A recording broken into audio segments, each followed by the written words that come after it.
L'émission va de bon train et dans quelques instants, Sophie nous explique comment installer une rallonge à porte-bagages sur un Outlander Max. D'ailleurs, c'est celui-ci que vous pourriez vous mériter à la fin de la série. N'oubliez pas de noter le mot-clé. Eh bien, le temps passe vite quand on s'amuse en quad et Julie va sûrement s'en rendre compte car nous allons voir la conclusion de notre randonnée familiale dans la vallée de la Matapédia. Et pour terminer, on vous donne des informations sur les documents obligatoires que doit avoir un jeune quadiste.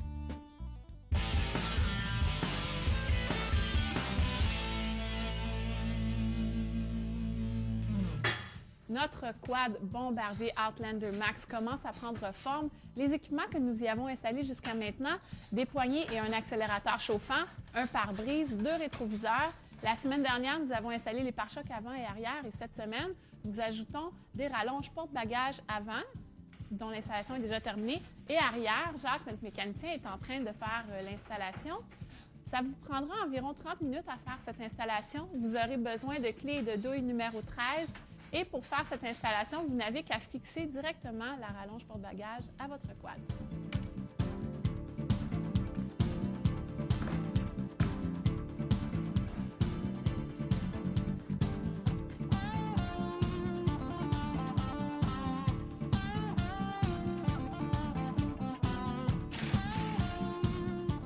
Dernière étape, à poser les collants de sécurité.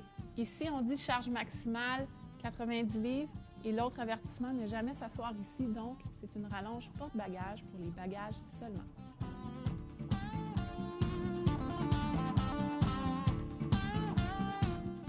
N'oubliez pas, si vous aimeriez gagner ce magnifique quad Outlander Max de Bombardier, vous pouvez le faire en participant à notre concours. Écoutez l'émission à la fin, nous donnerons tous les détails.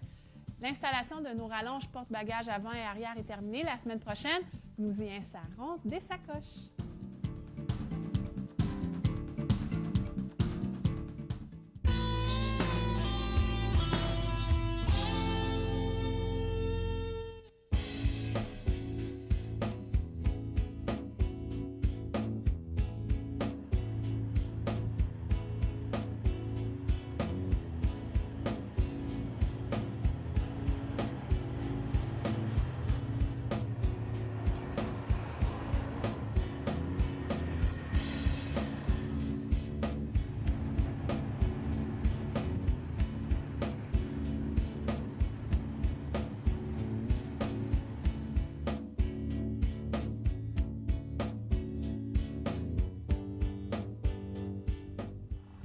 Bien, comme on peut voir dans notre randonnée, il manque d'air dans un des pneus. Puis ça, bien, écoute donc, ça arrive. Avant de partir, il faut vérifier. Ou si ça arrive en chemin, bien, on est équipé comme Lucien, puis on s'organise.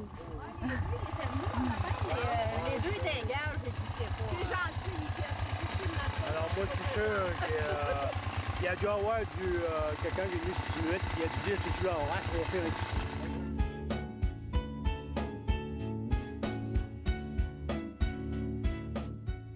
On retrouve aussi dans la région de la Matapédia quelques particularités.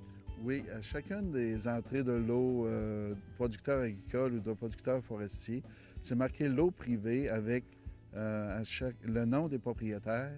Ça, c'est parce que nous autres, on a 640 km de sentiers, mais on a compris qu'on n'a pas 100 pieds qui nous appartient.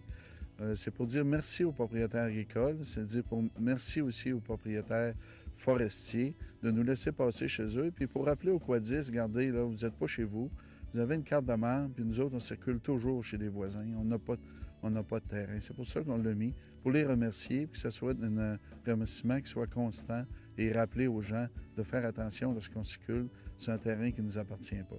C'est une belle attention.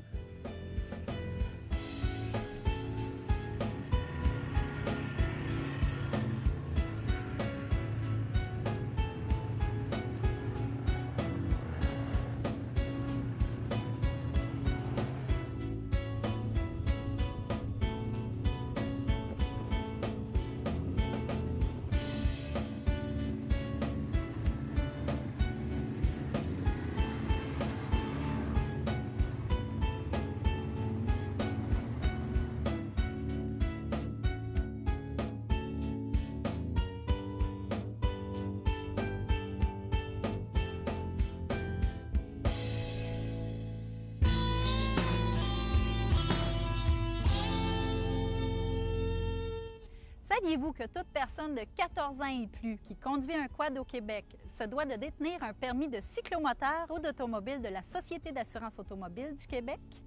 En effet, celui-ci donne droit de circuler le long des chemins publics autorisés aux quadistes et de les traverser.